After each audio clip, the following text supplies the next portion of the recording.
حدیث میں اللہ کے رسول صلی اللہ علیہ وسلم نے فرمایا خیرکم من تعلم القرآن وعلمہ، کہ تم میں بہتر وہ گئے جو قرآن کریم کو پڑھے اور پڑھائے، یعنی سیکھے اور سکھائے۔ تو آئیے آج کی اس بابرکت تقریب کا آغاز ہم تلاوت کلام پاک سے کرتے ہیں۔ تلاوت کلام پاک کے لیے میں ہمارے اپنے ادارے کے ناظم اعلیٰ حضرت مولانا خالد اختر رشیدی صاحب کے فرزند عفیف عبداللہ کو دعوت دیتا ہوں کہ وہ آئے اور آ کر تلاوت کلام پاک سے اس تقریب کا آغاز فرمائیں۔ اعوذ باللہ من الشیطان الرجیم، بسم اللہ الرحمن الرحیم۔ لو انزلنا هذا القرآن على جبل لرأيته خاشعا متصدعا من خشية الله، وتلك الأمثال نضربها للناس لعلهم يتفكرون۔ والله الذي لا إله إلا هو عالم الغيب والشهادة هو الرحمن الرحيم۔ هو الله الذي لا إله إلا هو الملك القدوس السلام المؤمن المهيمن العزيز الجبار المتكبر، سبحان الله عما يشركون۔ هو الله الخالق البارئ المصور له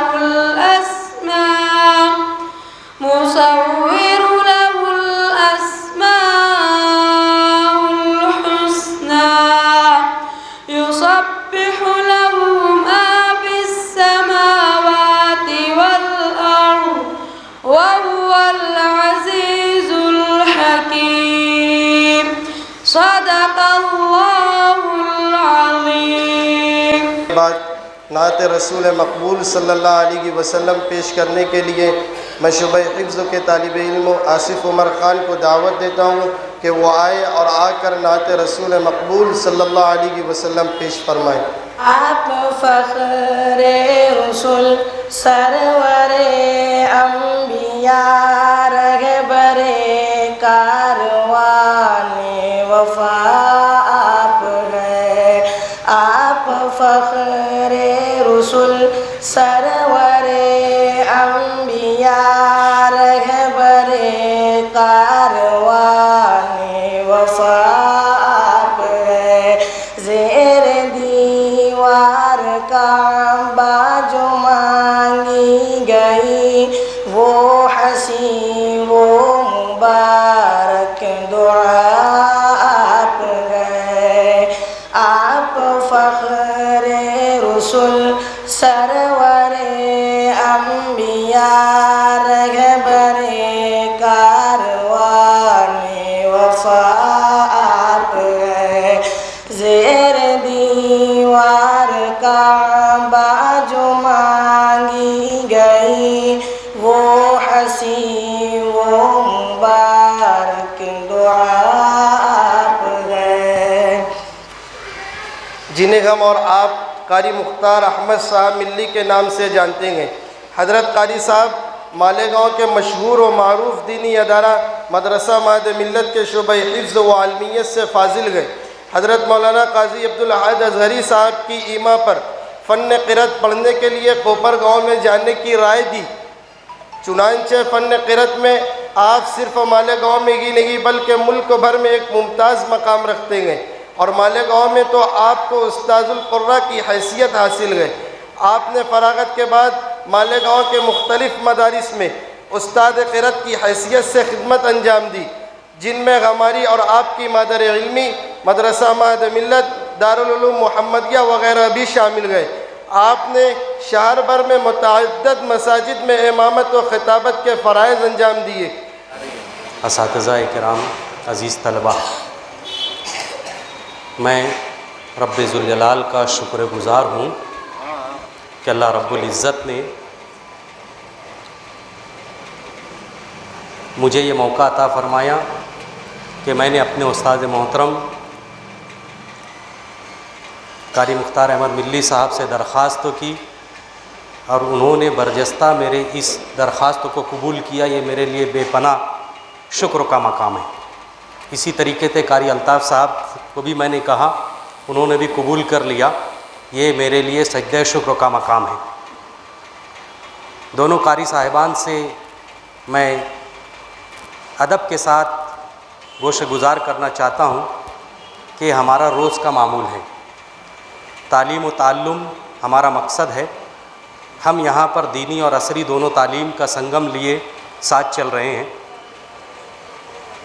پچھلے ہفتے حافظ محفوظ صاحب نے کہا کہ میری کلاس کے تمام بچوں کا ناظرہ پارہ ام مکمل ہو چکا ہے، مولانا صاحب آپ دعا کر دیجئے۔ میں نے جا کر کے بچوں کا سنا، پارہ ام مکمل ہونے پر ان کو دعائیں دی، دعاؤں سے نوازا، کچھ انعامات دیے، اور بڑی دلجمی کے ساتھ قاری صاحب ہمیں قرآن کریم سکھاتے۔ یہ انہی کی مرہون منت ہے کہ آج جو مدرسے سے میں لگا ہوا ہوں، درس قرآن سے میں لگا ہوا ہوں، اور مسجدوں میں جمعہ کے خطاب سے جو لگا ہوا ہوں، یہ سب قاری صاحب کی توجہات کا نتیجہ ہے۔ عزیز طلبہ، میں نے آج آپ کے سامنے ہمارے ان دونوں بزرگوں کو اس لیے بلایا اور آپ کے روبرو کرایا تاکہ آپ لوگ یہ سوچو، یہ سمجھو، یہ غور کرو کہ ہمیں آگے چل کر کے کچھ بننا ہے۔ جب تک کہ ہم سوچیں گے نہیں، آگے بڑھنے کی فکر نہیں کریں گے، ہم کچھ نہیں کر سکتے۔ اسی مقصد کے تحت صرف آج یہ دعائیہ مجلس کا میں نے انعقاد کیا تاکہ میں آپ کو بتا دوں کہ کل تک کہ میں آپ کی طرح تھا، آپ کی طرح بیٹھتا، آپ کی طرح پڑھتا تھا، آپ کی طرح جیسے آج آپ پڑھ رہے ہو، آج آپ کو اساتذہ پڑھا رہے ہیں، کل مجھے ان اساتذہ نے پڑھایا ہے۔ میں ان کا شکر گزار ہوں، اور اسی شکریہ کی بنیاد پر میں نے ان کو مدعو کیا کہ دیکھیے آپ کا ایک نالائق شاگرد اس لائق ہے کہ وہ دوسروں کو پڑھا سکتا ہے۔ قاری صاحب نے بڑی خوشی کا اظہار کیا، ابھی آفس میں آئے تو میں نے اپنی کرسی پر ان کو بیٹھانا چاہا، یہ میرے اعزاز کی بات ہے، تو انہوں نے کہا نہیں، وہ تمہارا منصب ہے، تم سنبھالو۔ تو آپ کو بھی اپنا منصب، اپنا مقام پہچاننا ہے۔ قاری صاحب، اس میں ایک بچہ ایسا بھی ہے جس کو 2 مرتبہ ہم لوگ گھر سے کھینچ کر کے لے کر آئے ہیں، یعنی آج یہ سوچ کر کے ہمیں خوشی ہوتی ہے کہ وہ بچہ جو بھاگ گیا تھا، جو مدرسہ آنے کے لیے تیار نہیں تھا، میں بار بار اساتذہ سے کہتا تھا جاؤ ان کے گھر سے ان کو لے کر کے آؤ، وہ لے کر کے آئے، آج لے کر کے آئے، آج وہ بچہ حافظ ہو گیا۔ الحمدللہ ہمارے یہاں دونوں تعلیم ہے، بچے اسکول کی تعلیم بھی حاصل کرتے ہیں، مدرسے کی بھی تعلیم حاصل کر رہے ہیں، اور ہمارے بچے دینی اور عصری دونوں تعلیم حاصل کرنے کے ساتھ ساتھ اپنی اچھی زندگی بنانے کی کوشش جد و جہد کر رہے ہیں۔ ابھی 2 بچے جو ہمارے یہاں کے حافظ پیوستہ سال ہوئے، وہ ابھی کرناٹک ڈی فارم کالج میں، اقرا کالج میں وہاں جا کر کے ایگزام دینے کے لیے ابھی پہنچے ہیں۔ اور اس کے علاوہ بھی ابھی بھی جو جن بچوں کا ہے، اس بچے کا زید محمد آصف، اس کا ایڈمیشن نہیں ہو رہا تھا، تو میں نے ان کا ایڈمیشن، میرے اپنے ایک ریلیٹیو تھے تو میں نے ان کا نانگاؤں میں ایڈمیشن کرایا۔ تو الحمدللہ ہمارے یہ 2 بچے آج آپ کے درمیان حفظ کی تکمیل کر رہے ہیں، وہ آخری صورتوں کی تلاوت کریں گے اور زمرہ حفاظ میں داخل ہوں گے انشاءاللہ۔ اِنَّا نَحْنُ نَزَّلْنَا الذِّكْرَ وَإِنَّا لَهُ لَحَافِظُونَ۔ وقال تعالى: وَلَقَدْ يَسَّرْنَا الْقُرْآنَ لِلذِّكْرِ فَهَلْ مِن مُّدَّكِرٍ۔ وقال النبي صلى الله عليه وسلم: خيركم من تعلم القرآن وعلمه، رواه البخاري۔ صدق الله العظيم وصدق رسوله النبي الكريم، ونحن على ذلك لمن الشاهدين والشاكرين، والحمد لله رب العالمين۔ محترم صدر صاحب، اساتذہ کرام، طلباء عزیز اور حاضرین مجلس، یہ میرے لیے بڑی سعادت کی بات ہے کہ مدرسے کے لوگوں نے مجھ کو ایسی بابرکت مجلس میں شرکت کی دعوت دی۔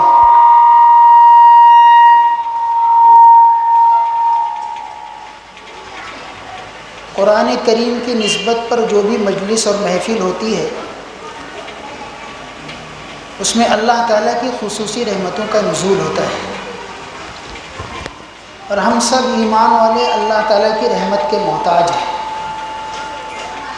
اس لیے ایمان والے کی یہ خواہش ہونی چاہیے کہ وہ اللہ تعالیٰ کی رحمتوں کا متلاشی رہے، اللہ کی رحمت اور فضل کو تلاش کرے، اور جہاں کہیں اس کو اللہ کی رحمت نظر آئے وہاں اس کو پہنچنا چاہیے، اور وہاں پہنچنے کو اپنی سعادت سمجھنا چاہیے۔ بہرحال قرآن کریم کی نسبت پر یہ مجلس ہے، اللہ تعالیٰ اس کو قبول فرما لے، اس کے خیرات و برکات سے ہم سب کو اور خصوصاً پورے عالم اسلام کو مالا مال فرما دے۔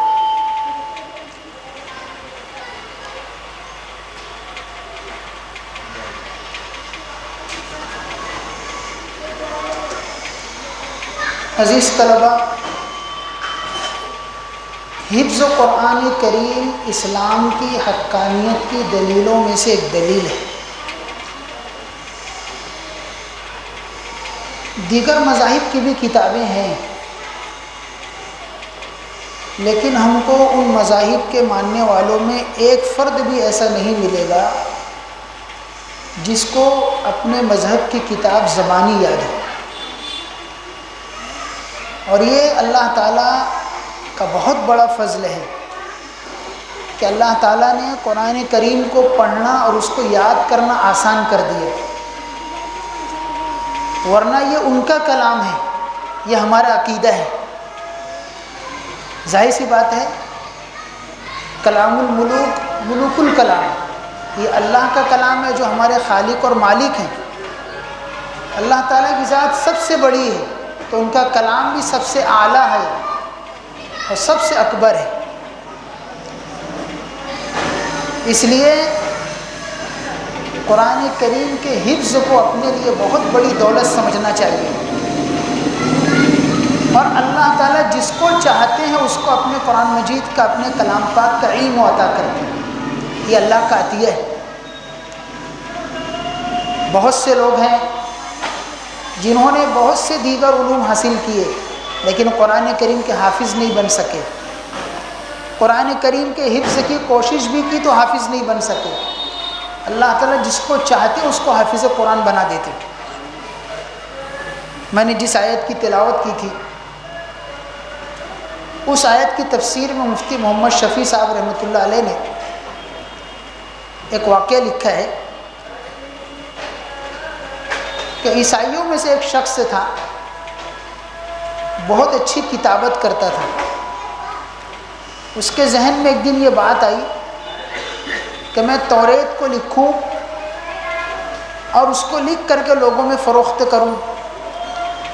اس نے توریت لکھی اور اس کے الفاظ و حروف میں رد بدل کر دیا، کچھ تحریف کر دیا، اور اس کے بعد اس کو توریت کے ماننے والوں میں فروخت کیا۔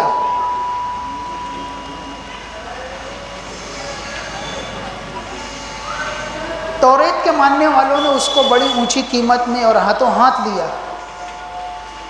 اسی طرح اس نے انجیل کو لکھا، اور انجیل میں بھی ایسے اس نے الفاظ کا رد بدل کیا، تحریف کیا۔ اس کے ماننے والوں نے اس کو بڑی اونچی قیمت سے لیا اور بہت ہاتھوں ہاتھ لیا۔ اسی طرح اس نے زبور کو بھی لکھا اور اس کو بھی لوگوں نے خریدا۔ اس کے ذہن میں ایک بات یہ آئی کہ میں قرآن مجید کو بھی لکھوں، اور اس نے قرآن مجید بھی لکھا، اس میں بھی رد بدل کیا، تحریف کیا۔ لیکن ایک عجیب بات یہ ہوئی کہ جب اس نے قرآن مجید کو فروخت کرنا چاہا تو جو شخص بھی قرآن مجید خریدنے کے لیے آتا تھا تو وہ ایک بات کہتا تھا کہ دیکھو میں اس کو خرید تو رہا ہوں لیکن پہلے اس کے جاننے والوں سے اس کی تحقیق کرواؤں گا، یہ صحیح ہے یہ غلط ہے۔ اگر وہ کہہ دیے کہ ہاں صحیح ہے تو میں سودا مکمل، نہیں تو سودا مکمل نہیں، چیز واپس۔ وہ بہت حیران ہوا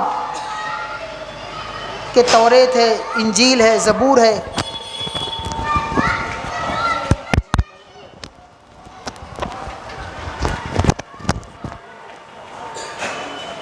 توریت زبور انجیل کے سلسلے میں تو ایسا کسی نے نہیں کہا جیسا لوگوں نے قرآن مجید کے بارے میں کہا، تو کوئی تو بھی اس کی وجہ ہوگی۔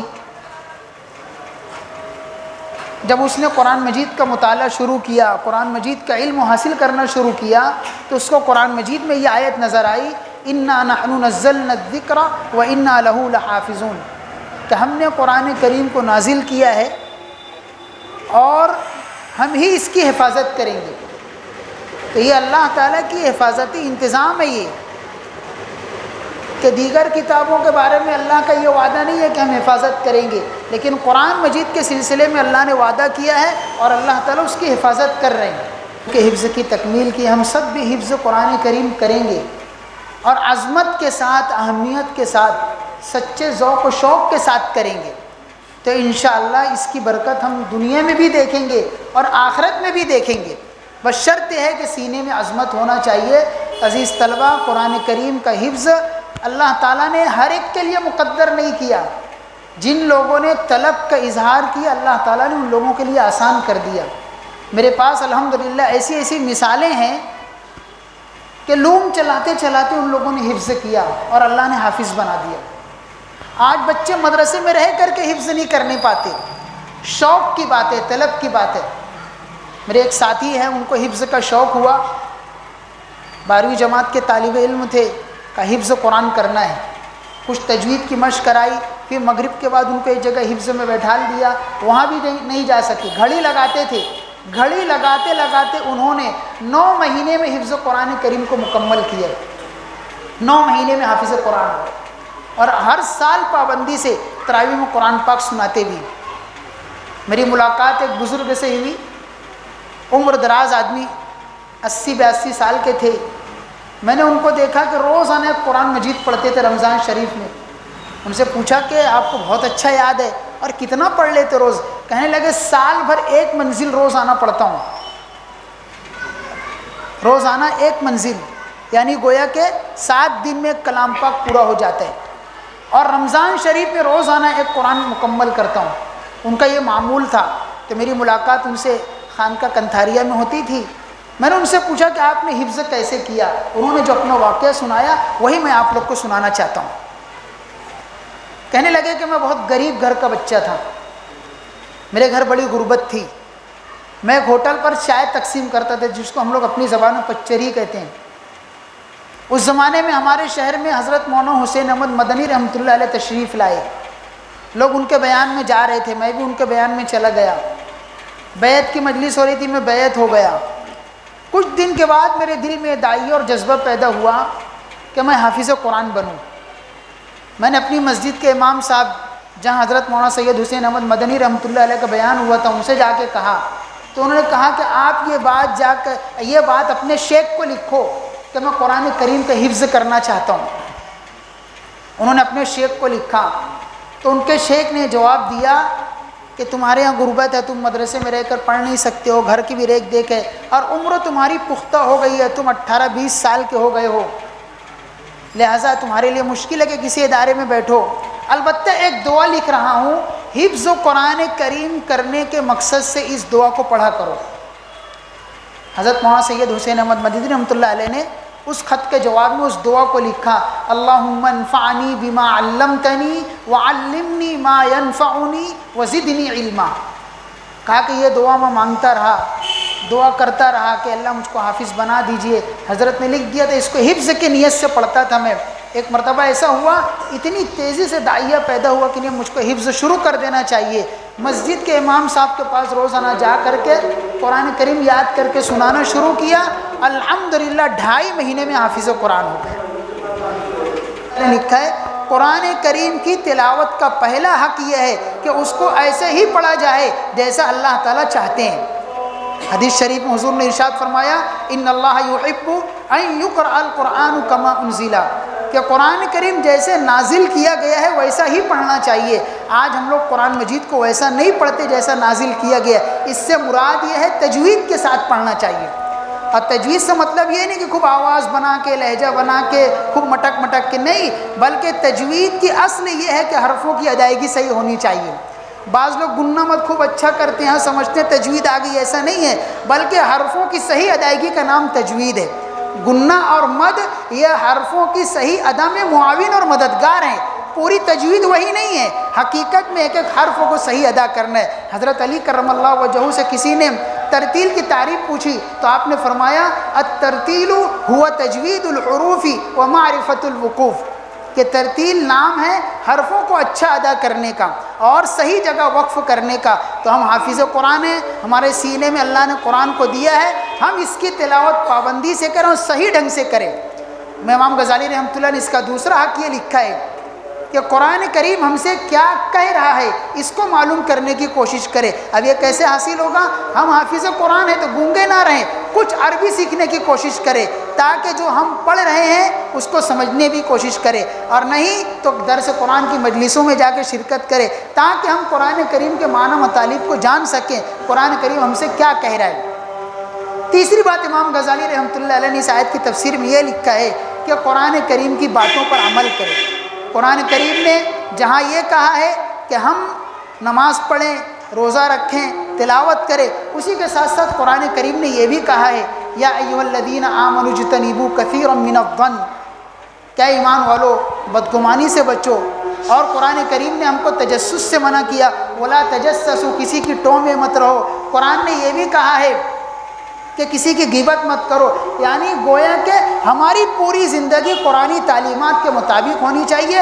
ہم حافظ قرآن ہیں، ہم کو دیکھ کر کے کوئی یہ نہ کہے کہ دیکھو حافظ قرآن ہے، اس کا بال انگریزوں کی طرح ہے، اس کا لباس ان لوگوں کی طرح ہے، یہ نہیں ہونا چاہیے۔ ہم چلتا پھرتا قرآن بن کر کے زندگی گزارے، اس کا مطلب یہ ہوگا کہ ہمارے سینے میں ہماری چیز کی اہمیت ہے۔ اگر ہم حافظ قرآن ہیں اور ہم عوامی جگہوں پر جائیں گے تو گویا کہ ہم قرآن کریم کی اہانت اور تحقیر کر رہے ہیں۔ حافظ قرآن کو عوامی جگہوں پر جانے سے بھی پرہیز کرنا چاہیے، ایسی جگہوں پر جہاں پر لایانی اور فضولیات ہوتا ہے۔ میرا بھوپال جانا ہوا تھا تو بھوپال میں نے دیکھا کہ حافظ صاحب کو کہ وہ اپنے ساتھ ایک گلاس رکھتے تھے، ہمیشہ اپنے ساتھ ایک گلاس رکھتے تھے۔ ان کی صدری تھی، صدری میں تھا، ایک جگہ جب چائے پانی پینے بیٹھے انہوں نے اپنے گلاس میں پانی لیا اور پیا، اپنے گلاس میں چائے لی اور پی۔ میں نے پوچھا حافظ صاحب یہ کیا بات ہے؟ تو کہنے لگے ہم چونکہ ایسی جگہ رہتے ہیں جہاں مخلوط ہیں، برادران وطن بھی ہمارے ساتھ رہتے ہیں، اور ان ہوٹلوں پر وہ بھی چائے پینے کے لیے آتے ہیں تو ہوٹل کے گلاس میں وہ شراب بھی پیے رہتے ہیں، تو میں ڈرتا ہوں کہ کہیں کبھی کسی ایسے گلاس میں نہ پی لوں پانی یا چائے، کہیں اس کی جس میں شراب پیا گیا اور اس کی نحوست سے قرآن میرے سینے سے نکل جائے۔ قرآن کی ایسی حفاظت کی فکر ہونی چاہیے، ہر وقت ڈرتے رہے، بچتے رہے کہ اللہ نے جو شرف دیا ہے یہ شرف مجھ سے جائے نہ۔ حافظ قرآن کے لیے یہ ہونا چاہیے کہ اپنے دن بھر کے اوقات میں ایک وقت ایسا ہونا چاہیے کہ قرآن مجید کی تلاوت کرے۔ میں حفاظ کرام کو اس کی ایک آسان شکل یہ بتایا کرتا ہوں۔ اب حفاظ کرام کی بہتات ہے، قرآن کریم کو یاد رکھنے کا سب سے آسان ذریعہ تراویح تھا، لیکن اب حفاظ کرام اتنے ہو گئے ہیں سب کو تراویح میں قرآن سنانے کا موقع نہیں ملتا۔ تو میں کہا کرتا ہوں کہ نبی اکرم صلی اللہ علیہ وسلم کی ایک سنت ہے نفل میں قرآن کریم پڑھنا۔ آپ کو کہا گیا یا ایھا المزمل قم اللیل الا قلیلا نصفہ او انقص منہ قلیلا او زد علیہ ورتل القرآن ترتیلا، کہ تہجد میں اٹھ کر کے آپ قرآن پڑھا کیجئے۔ حافظ و قرآن کے لیے سب سے پہلی بات تو یہ ہے کہ وہ تہجد میں قرآن پڑھنے کی عادت ڈالے، اس لیے کہ اللہ تعالیٰ نے بہت بڑی نعمت سے نوازا ہے، کم از کم اس نعمت کے شکرانے میں ہی تہجد پڑھے اور اس میں قرآن کریم پڑھے۔ اگر تہجد میں نہیں ہو سکتا تو جتنی سنن نوافل ہے، اشراق ہے، چاشت ہے، وبین ہے، ان میں سے کوئی ایک نفل نماز طے کر لے اور اس میں قرآن کریم پڑھا کرے، اس لیے کہ تراویح کے لیے جگہ ملنا مشکل، پھر زندگی آگے مصروف ہوتی جائے گی، پھر تلاوت کرنا مشکل رہے گا، اور اگر ہم نفل میں پڑھنے کے اس کے عادی ہوں گے تو کم از کم قرآن کریم ہمارا ہو جائے گا اور تلاوت ہوتی رہے گی۔ اس سلسلے میں آپ لوگوں کو ایک واقعہ سناتا ہوں۔ گجرات کے ایک بہت مشہور عالم تھے حضرت مولانا محمد عبداللہ کاپودری رحمۃ اللہ علیہ، ان کی مجلس میں بیٹھا ہوا تھا تو واقعہ سنانے لگے کہ حضرت قاری طیب صاحب رحمۃ اللہ علیہ اتنے مصروف آدمی تھے، سفر میں ہو یا حضر میں، اوابین میں 6 رکعت میں وہ 1.5 پارہ روزانہ پابندی سے پڑھتے تھے۔ مالیگاؤں شہر کے ایک عالم تھے، ان کا انتقال ہو گیا، مولانا اسرائیل صاحب۔ محمدیہ میں جب میں پڑھاتا تھا میں نے ان سے تذکرہ کیا، کہا کہ میں اس بات کا گواہ ہوں۔ مالیگاؤں میں ایک مرتبہ سیرت کا جلسہ تھا، میں ان کو دیوبند سے لانے گیا، مدنی مسجد میں وہ نماز پڑھنے گئے، میں مغرب کی نماز پڑھ کے ان کا عصا لے کے گیٹ پر کھڑا رہا، لیکن دیکھا کہ قاری صاحب نیت باندھ لیے اور ان کے ساتھ جو ان کا خادم آیا ہوا تھا وہ نظر بھی نہیں آ رہا تھا، تو اس کو بھی معلوم تھا کہ ابھی نماز دیر تک چلے گی، وہ بھی تفریح کرنے کے لیے چلا گیا۔ پھر قاری صاحب نے اطمینان سے نماز ادا کی، پھر آئی تو معلوم ہوا کہ 1.5 پارہ ان کے پڑھنے کا معمول اوابین میں، اتنا مصروف رہنے کے بعد بھی۔ پھر اس پر انہوں نے واقعہ سنایا کہ قاری طیب صاحب رحمۃ اللہ نے ہم کو ایک بات بتائی تھی۔ مولانا عبداللہ صاحب نے کہا کہ جب میں حافظ قرآن ہوا تو میرے والد صاحب مولانا احمد صاحب نے مجھ کو بلایا اور کہا کہ طیب بیٹا یہ بتاؤ تم روزانہ میرے لیے کتنا قرآن پڑھو گے؟ تو بیٹا باپ کو جتنا جانتا ہے اور کسی کو نہیں جانتا، اس کو باپ کی معرفت ہوتی ہے۔ بولے ابا روز 1 قرآن پڑھوں گا۔ کہا نہیں بیٹا اتنا زیادہ نہیں۔ پھر کم کراتے رہے، کم کراتے مولانا احمد صاحب رحمۃ اللہ علیہ نے ان کو 1.5 پارے پر روک دیا اور کہا بیٹا 1.5 پارہ روزانہ میرے لیے پڑھا کرو۔ ظاہر سی بات ہے باپ کی معرفت تھی تو باپ کی نسبت پہ پڑھنا شروع کیا، بعد میں اللہ کے لیے ہو گیا ہوگا کہ اللہ کے لیے پڑھ رہے ہیں۔ یہی ذریعہ ہوتا ہے، اسی کو کہتے ہیں عشق، گویا کہ اللہ کی محبت کے پیدا کرنے کا ایک راستہ ہے۔ یہاں سے ان کو اللہ کی محبت مل گئی اور 1.5 پارہ روزانہ مرتے دم تک کے پڑھتے رہے۔ پھر انہوں نے واقعہ سنایا مولانا احمد صاحب نے، جب میں حافظ ہوا تھا تو میرے والد مولانا قاسم نانوتوی رحمۃ اللہ علیہ نے کہا تھا کہ بیٹا روزانہ میرے لیے کتنا پڑھو گے؟ اس زمانے سے میرا بھی معمول ہے 1 منزل روزانہ پڑھتا ہوں۔ مولانا قاسم صاحب نے کہا تھا قاری طیب صاحب 1.5 پارہ پڑھتے رہے، تو ہم کو بھی چاہیے کچھ ایک معمول بنائیں نفل نمازیں پڑھنے کا۔ الحمدللہ اپنے بہت سے ساتھیوں کو میں نے بتایا، ان لوگوں نے نفل میں قرآن پڑھنا شروع کیا۔ میرے ایک ساتھی بتانے لگے جب سے نفل میں قرآن پڑھنا شروع کیا ہوں رمضان شریف اتنا بہترین گزرتا ہے کہ اب پہلے تراویح کا بڑا ایک ٹینشن رہتا تھا، اب بڑی عافیت سے اب تلاوت کرتا ہوں تراویح میں تو مجھ کو معنی مطالب کا ایک ظہور ہوتا ہے، اللہ تعالیٰ معنی مطلب کو کھولتے ہیں، یعنی بغیر ٹینشن کے ہوتا ہے۔ بہرحال میرے عزیزوں میری درخواست ہے کہ اس کو اپنے معمول میں لائیں، قرآن کریم نفل میں پڑھنے کی عادت ڈالے۔ یہ نبی اکرم صلی اللہ علیہ وسلم کی بڑی سنتوں میں سے ایک سنت ہے، لیکن آج اس کا معمول نہیں ہے۔ بہت تعجب کی بات یہ کہوں گا، حضرت شاہ وصی اللہ صاحب رحمۃ اللہ علیہ جو ہمارے بزرگوں میں ایک مرتبہ ایک مجلس میں فرمانے لگے کہ آج بڑی عجیب بات ہے، تلاوت قرآن کی طرف سے لوگوں کو ایسی غفلت ہے کہ بیان کرتے ہیں، تقریر کرتے ہیں، تفسیر کرتے ہیں اور تفسیر لکھ رہے ہوتے ہیں اور ان کی تلاوت کا کوئی بھی معمول نہیں ہوتا۔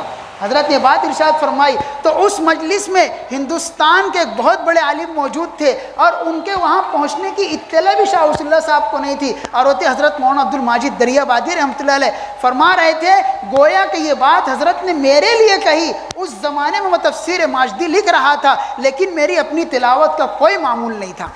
وہاں فوراً میری اصلاح ہوئی کہ تلاوت کرے۔ اسی طرح میں نے بھی بہت سے لوگوں سے پوچھا کہ تلاوت کا کیا معمول ہے؟ اللہ اکبر، ہم قرآن کو ایسا چھوڑے ہوئے ہیں کہ ہماری تلاوت کا کوئی معمول نہیں ہے۔ پہلے تو میں کہا کرتا تھا 80% لوگ ایسے ہیں جن کے تلاوت قرآن کا کوئی معمول نہیں ہے، لیکن اس وقت سے یہ بات میں کہنے لگا جب میں نے کچھ حفظ پڑھانے والے اساتذہ سے پوچھا بتاؤ تمہاری تلاوت کا کیا معمول ہے، تو ان لوگوں نے شرم سے سر جھکا لیا۔ اس وقت سے کہنے لگا 99% لوگ آج قرآن کی تلاوت نہیں کرتے، الا ماشاء اللہ جو بزرگوں سے وابستہ ہیں یا دعوت کی اس محنت سے لگے ہوئے وہ کچھ تلاوت کر لیتے ہیں۔ ہم قرآن مجید کو چھوڑیں گے تو پھر ہم بھی سکون سے نہیں رہیں گے، ہم کو قرآن مجید کو مضبوطی سے پکڑنا ہوگا۔ اگر تلاوت کی نماز کی پابندی ہوگی تو انشاءاللہ برائیوں سے اور بے حیائیوں سے بچتے رہیں گے۔ بہرحال میں اپنے ان بچوں سے کہہ رہا تھا کہ پابندی سے تلاوت کرے۔ اگر ابھی نفل میں تلاوت کی عادت نہیں بن رہی ہے تو عزیز طلبہ میں تم سے ایک بات یہ کہوں گا کہ ہم ظہر کی سنت پڑھتے ہیں، عصر کی سنت پڑھتے ہیں، تو ظہر کی 4 سنت میں 4 رکوع پڑھ لیں، عصر کی 4 سنت میں 4 رکوع پڑھ لیں۔ ہم حافظ قرآن ہو کر کے اگر اتنا بھی وقت نہ دیں تو یہ تو ہمارے لیے بڑے افسوس کا مقام ہے۔ ہم کو کم از کم حفظ و قرآن کریم کی نسبت پر کہ اللہ تعالیٰ نے اتنی بڑی دولت میرے سینے میں دے دی ہے، میرا کام ہے کہ میں نماز میں جلدی پہنچوں اور قرآن مجید کی تلاوت نفل میں کروں، اگر اس طرح ہم نظام بنا لیں گے تو انشاءاللہ ہماری تلاوت آسان ہو جائے گی۔ یہی میری چند گزارشات اور درخواست ہے، قرآن مجید کو سینے سے لگاؤ، اور یہ اسی وقت ہوگا جب اس کی عظمت، اس کی محبت ہمارے سینے میں رہے گی تو اس کی تلاوت بھی آسان رہے گی۔ تجوید کے ساتھ پڑھیں، اس کے معنی مطلب کو جاننے کی کوشش کرے، اور اسی کے ساتھ ساتھ اس پر عمل کی کوشش کرے، نگاہ کی حفاظت کرے، کان کی حفاظت کرے۔ آج موبائل نے سب کو بہت برباد کیا ہے۔ حافظ قرآن اور موبائل کا جوڑ نہیں ہے۔ حافظ قرآن کو ملٹی میڈیا موبائل بغیر کسی شدید ضرورت کے نہیں رکھنا چاہیے، اگر شدید ضرورت کی بنا پہ رکھے بھی تو اپنے آپ کو اسی طرح لے کر کے رکھے جیسے کوئی شخص سانپ پالے ہوئے ہے کہ کب ڈسے گا نہیں بتا سکتے، ورنہ اچھوں کو اس نے برباد کیا ہے۔ میرے پاس خطوط آتے ہیں، لکھتے ہیں ایک شخص نے تو یہاں تک کہ اس سے اپنے ایمان کو ضائع کر دیا، موبائل کی وجہ سے اپنے ایمان کو برباد کر دیا۔ اس لیے عزیزوں میں یہ کہوں گا شدید ضرورت ہو تو بڑا موبائل رکھنا، ورنہ یہ کب ڈس لے گا اور ہم کو کب بربادی پہ لگا دے گا ہم نہیں بتا سکتے۔ اپنی زندگی کو صحیح رخ پر لائیں، اپنے اساتذہ کے مشورے سے چلیں، قرآن مجید کی تلاوت کا نظام بنائیں۔ ابھی آپ لوگوں کو دور مضبوط کرایا جائے گا، دور کس انداز سے مضبوط ہوگا، جتنا دور ہوتا جائے اتنا نفل میں پڑھتے جاؤ۔ تجربے کی بات یہ ہے، ایک دور نفل کا ایسے بیٹھ کے سنانے کے 10 دور کے برابر ہے۔ نفل کا ایک دور اس طرح بیٹھ کر سنانے میں 10 دور کے برابر ہے۔ اس لیے آپ لوگ نفل میں قرآن سننے کا معمول بنائیں۔ اللہ تعالیٰ آپ لوگ کو بھی مبارک فرمائے، آپ لوگ کے والدین کے لیے بابرکت بنائے، مدرسے والوں کے لیے بھی سب لوگوں کو اس کے خیرات و برکات سے مالا مال فرمائے۔ میں مدرسے والوں کا شکر گزار ہوں، ان لوگوں نے مجھ کو اتنی بابرکت محفل میں دعوت دی، اللہ تعالیٰ اس کو قبول فرمائے۔ وآخر دعوانا ان الحمدللہ رب العالمین۔ صاحب نے ماشاءاللہ بہت ہی فکر انگیز اور اچھی باتیں ہمارے سامنے رکھی ہے، تو ہمارے لیے اصل مسئلہ عمل کرنے کا ہے۔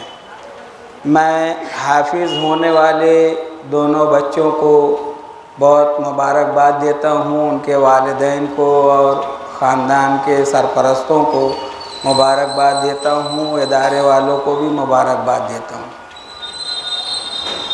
یہاں پہ بہت سارے مرد بیٹھے ہیں، ان کے لیے ایک بات میں بولنا چاہتا ہوں کہ ہر شخص قرآن کا ترجمہ اپنے پاس رکھے۔ ہمارے ہاں تلاوت بھی ہوتے رہتی ہے، اور ابھی رمضان آئے گا تو آپ دیکھیے گا کہ مساجد میں قرآن کم پڑ جاتا ہے، اتنی تلاوت ہوتی ہے۔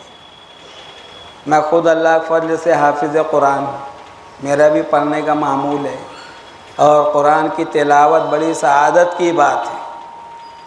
لیکن اس کے ساتھ جو بڑے لوگ ہیں ان سے میں گزارش کروں گا کہ آپ قرآن کی ایک آیت تلاوت کیجئے اور بہت گہرائی سے سمجھ کے اس کا ترجمہ پڑھیے، اس میں غور کیجئے کہ اللہ نے مجھ سے کیا خطاب کیا ہے۔ مرنے کے بعد اگر اللہ تعالی ہم سے صرف یہ سوال کر لے کہ میں نے قرآن شریف کو جانوروں کے لیے نازل نہیں کیا تھا، تمہارے لیے نازل کیا تھا، تم نے اس کو کتنا پڑھا، کتنا سمجھا، کتنا اس کے اوپر عمل کیا، اور کتنا اس کے پیغام کو دوسروں تک پہنچایا۔ میں سمجھتا ہوں کہ ہم لوگوں میں کوئی بھی ایسا نہیں ہوگا سوائے علماء کے جس نے زندگی میں ایک مرتبہ بھی قرآن کو ترجمے کے ساتھ ختم کیا ہو، اللہ ماشاء اللہ۔ کل قیامت کے دن اللہ کے رسول صلی اللہ علیہ وسلم ایسے لوگوں کے مد مقابل کھڑے ہوں گے۔ قرآن نے کتابا مہجورہ کا لفظ کہا ہے۔ اللہ کے رسول شکایت کریں گے کہ انہوں نے تیری کتاب کو چھوڑ رکھا تھا، اور جس کے مد مقابل رسول کھڑے ہو جائیں کیا وہ کامیاب ہو سکتا ہے؟ نہیں ہو سکتا۔ ہم لوگ عملاً ہم لوگوں نے قرآن کو چھوڑ رکھا ہے، تو جو بڑے ہیں، بڑی عمر کے حضرات ہیں، ان سے میری گزارش ہے کہ اپنے گھروں میں، اول تو ہمارے گھروں میں ترجمے والا قرآن ہوتا ہی نہیں ہے، تفسیر رکھنا تو بہت دور کی بات ہے، بس وہ متن والا قرآن لا کے رکھتے ہیں، اس کو جزدان میں ایک دم اوپر رکھ دیتے ہیں، رمضان آتا ہے اتار لیتے ہیں، دھول جھاڑ لیتے ہیں اور بیٹھ کے مہینہ بھر تلاوت کرتے ہیں، اس کے بعد عید کے بعد لپیٹ کے پھر اوپر پہنچا دیتے ہیں۔ قرآن کے ساتھ یہ مذاق ہے، اللہ تعالیٰ اس پر پکڑ کریں گے۔ تو ایک بات تو یہ ہے کہ جو بڑے حضرات ہیں یہ آج سے اس کا معمول بنائیں۔ امام شافعی رحمۃ اللہ علیہ جو ہمارے امام ہیں، فقیہ تھے، محدث تھے، ان کے بارے میں نے پڑھا تھا، وہ حضرات ہر بات کو قرآن سے تلاش کرتے تھے۔ کوئی بھی مسئلہ اگر انہوں نے استنباط کیا ہے تو فوراً اس کو قرآن میں تلاش کرتے تھے کہ قرآن میں اس کا جواز کہاں سے پیدا ہوتا ہے۔ تو ایک مرتبہ ان کو تلاش ہوئی کہ اجماع کا حکم قرآن میں کہاں آیا ہے، تو اس کے لیے انہوں نے قرآن کی پورے پہلے پارے سے 30ویں پارے تک قرآن کی تلاوت کی، 1 مرتبہ، 2 مرتبہ، 100 مرتبہ، 200 مرتبہ، 301 مرتبہ انہوں نے جب قرآن کو مکمل کیا ہے 301 مرتبہ، تو آخری مرتبہ میں ان کو آیت ملی وَيَتَّبِعْ غَيْرَ سَبِيلِ الْمُؤْمِنِينَ۔ یہ جو سبیل المؤمنین ہے وہاں پہ وہ بالکل خوش ہو گئے کہ یہ آیت ہے جس سے اجماع کا حکم ثابت ہو رہا ہے۔ تو ہمارے اسلاف کا یہ حال تھا کہ وہ ہر مسئلے کو قرآن سے تلاش کرتے تھے، اور ہم لوگوں نے قرآن کو عملاً چھوڑ رکھا ہے۔ قرآن سے محبت بہت ہے، اگر قرآن کے خلاف کوئی غیر جو ہے کچھ بیان دے دے تو اشتعال میں آ جاتے ہیں، لیکن ہم لوگ خود قرآن کی کتنی بے حرمتی کرتے ہیں اس کا ہم کو احساس نہیں ہے۔ یہ بڑی بری عادت ہے یہ ہماری، اس کو ترک کرنا چاہیے، قرآن کو سمجھ کے پڑھنا چاہیے۔ میں بچوں سے پوچھوں گا مفتی اسماعیل صاحب کا آپ نے نام سنا ہے؟ ہاں، تو وہ اتنے بڑے عالم کیسے بنے؟ وہ ان کے تمام بھائی، تمام بہنیں، پورا گھر حافظ قرآن، قرآن کا انہوں نے حفظ کیا، پھر قرآن کو سمجھا، اور پھر انہوں نے جب شہر میں خطابت شروع کی تو لوگوں نے ان کو ہاتھوں ہاتھ لیا اور وہ صف اولی کے ایک بڑے عالم دین بن گئے۔ آپ بھی اگر قرآن کو پکڑو گے تو مفتی اسماعیل کی طرح اللہ تعالیٰ آپ لوگوں کو بھی بلندی عطا فرمائے گا۔ اور بس ایک بات اور بول دوں بچوں کی دلچسپی کے لیے، 1983 میں کالی کٹ کیرالہ میں ایک مقابلہ تھا، اذان کا، قرات کا اور حفظ کا۔ تو میرے ساتھ میرے دوست قاری عبدالمتین فیضی اور قاری خلیل احمد ملی، ہم لوگ سب گئے ہوئے تھے کیرالہ۔ 3 دن وہ مسابقہ جاری رہا، تو میں تو حفظ میں حصہ نہیں لیا تھا، اذان اور قرات میں لیا تھا، اس میں مجھے نمبر بھی ملا۔ تیسرے دن جب حفظ کا مسابقہ، ہم لوگ جہاں ٹھہرے ہوئے تھے، ایک 9 یا 10 سال کا آپ کی عمر کا بچہ تھا، وہ دن بھر دوڑ بھاگ کر رہا، شرارت کر رہا اور آ رہا جا رہا۔ ہم لوگ سمجھے بھائی اس کے کوئی والد وغیرہ آئے ہوں گے، ساتھ میں گھمانے پھرانے لائے ہوں گے۔ تو جب تیسرے دن جو ہے وہ حفظ کا مسابقہ شروع ہوا تو اس میں وہ بچہ مسابقے کے اندر شریک تھا۔ تو